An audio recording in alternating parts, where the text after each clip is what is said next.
What does your morning routine look like at the moment? Morning routine is wake up. Round about what time? I'm waking up these days around 6 a.m., 6:30 a.m. I'm trying to go to sleep by about 10:30 p.m. Sometimes it's 11, sometimes it's 10. I wake up, and I have to be careful here because whenever I've described my routine in a little bit of detail, people always say, "I can't believe you don't go to the bathroom." And it's like, well, of course, I want to put my pants on. Yeah, exactly, I put my right socks foot, on. left foot. So I want to be clear. I take care of my basic functions. But when I wake up, I make a beeline for sunlight. So I'm going to get sunlight in my eyes. I'll probably go into the grave saying this, so forgive me if people have heard me say this before, but the single best thing you can do for your sleep, your energy, your mood, your wakefulness, your metabolism is to get natural light in your eyes early in the day. Don't wear sunglasses to do it. It takes about 10 minutes or so. If you live in a cloudy area, if you're in the UK in the winter, yes. Or the summer, maybe you resort to some artificial light as a replacement, but as much as one can, get bright, natural, and if not natural, artificial light in your eyes early in the day without sunglasses. Contacts and eyeglasses are fine. Don't try and do it through a window or windshield. It's going to take far too long. This sets in motion a huge number of different neurobiological and hormonal cascades that are good for you, reduces stress late at night, offsets cortisol, a million different things really that are good for you. So I get that.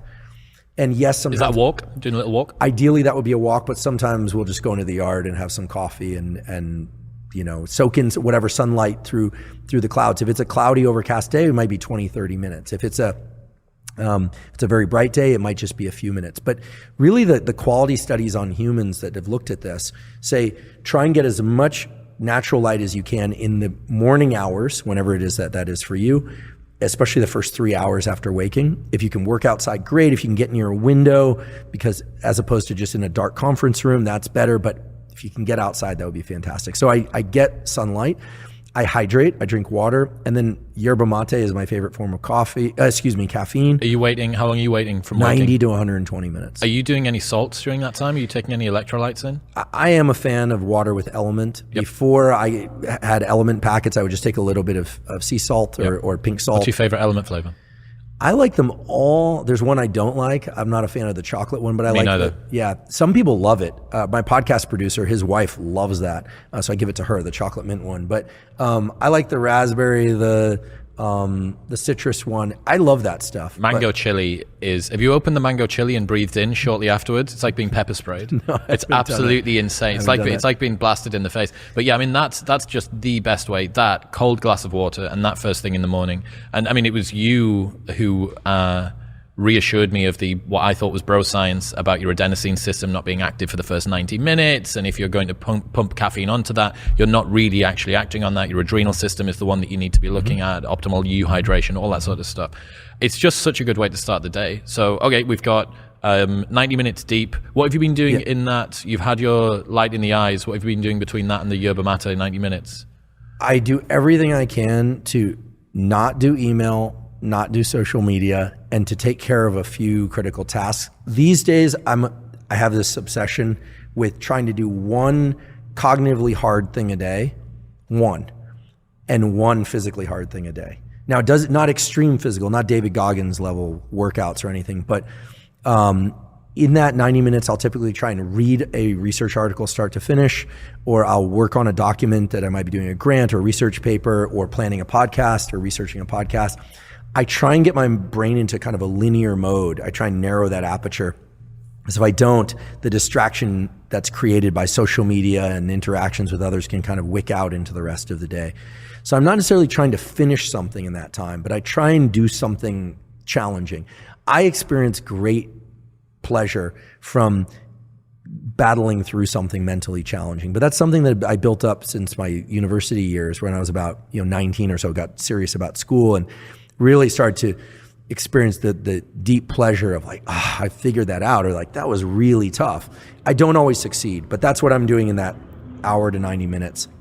But I confess sometimes we'll take a walk during that time and maybe talk through some things that are challenging, or sometimes I get lazy and I'll miss a day of that cognitive challenge. Then I do caffeine about 90 to 120 minutes after waking. And even though I prefer to work out earlier, I generally will then do some sort of physical workout. I have a very consistent routine. I've done it for 30 years where I weight train for 45 or minutes to an hour every other day. And occasionally I take an extra day off. And occasionally, due to travel or other commitments, I'll occasionally double up 2 days and then take 2 days off. Yep.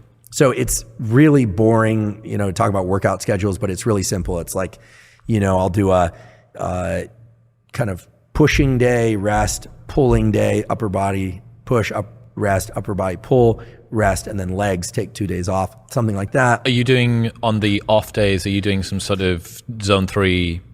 Always jogging or skipping rope. Those are my favorite forms of cardio. Sometimes swimming, but typically I'll go running for 30 to 45 minutes.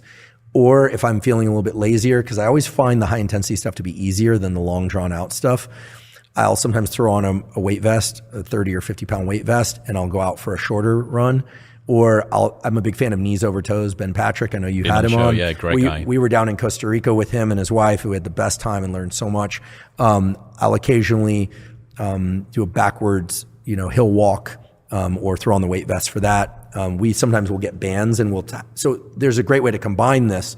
We will sometimes get 2 people in one of these thick bands, do hill walks in the morning while getting our sunlight. Yeah. But that I don't really consider a workout. I consider that just kind of rehabilitate as a movement. So on the off days, I'm doing cardio, and sometimes that's in the morning, sometimes that's in the evening. I do not like to weight train in the second half of the day because I like to be really caffeinated when I weight train. I like to listen to loud, fast music. Most of the time, not always. I keep my phone out or off for most workouts. Podcasts maybe if I'm running, but I really try hard when I'm working out to just focus on the workout. And those workouts, the weight training workouts, are always 10 minutes or so of warm up and then no more than 40 to 50 minutes of really hard work. If I do train hard any longer, I don't recover enough to be able to come in a few days later.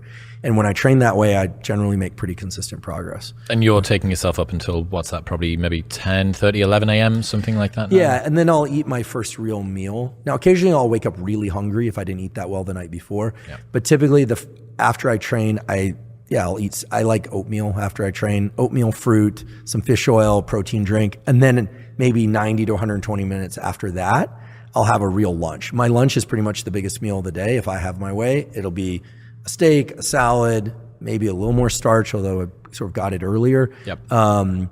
Brazil nuts. That meal sometimes can extend longer and longer. I love to eat. A feeding fast, I love to eat. Yeah. So I'll eat, and then I confess I usually will work a little bit more for about 30 minutes or an hour, typically email, and then I'll take a 10 to 30 minute yoga nidra nap or a nap, and then come back refreshed. I really struggle with the naps, man. I come back after that and my emotions are all over the place. I'm disoriented. Maybe it's because I struggle to fall asleep super quickly, and therefore I'm extending that period out for a little bit longer than I need. I probably need to try the yoga nidra thing, but for me, I'm absolutely all over if I do that. I wake up and I don't know what day it is, and my emotions always feel a little bit out of whack as well. I wake up grumpy from naps sometimes, I'm told. Okay. There are a few times when I've woken up just really angry. I have no idea what that's about. I don't know any of the neurochemistry associated with that. Sometimes I wake up from naps, it's really pleasant. I'll occasionally do, if the nap is early enough in the day, afterwards I'll have a nice double espresso and get back into work. That's the hardest part of the day, actually. If I was well structured in the early part of the day, it's that 2 or 3 p.m. The key is then to try and get something really useful done cognitively again. So some people might look at this and say, wait, you're working for an hour in the morning and 30 minutes here and an hour in the afternoon. When are you actually working? But it's really about the depth of the trench when you're working. And so if I'm going to drop into something again for a few hours in the afternoon, I'm really going to drop into it. And that's typically phone off and out of the room. And my goal is to get to the evening time so that I can do the things that I want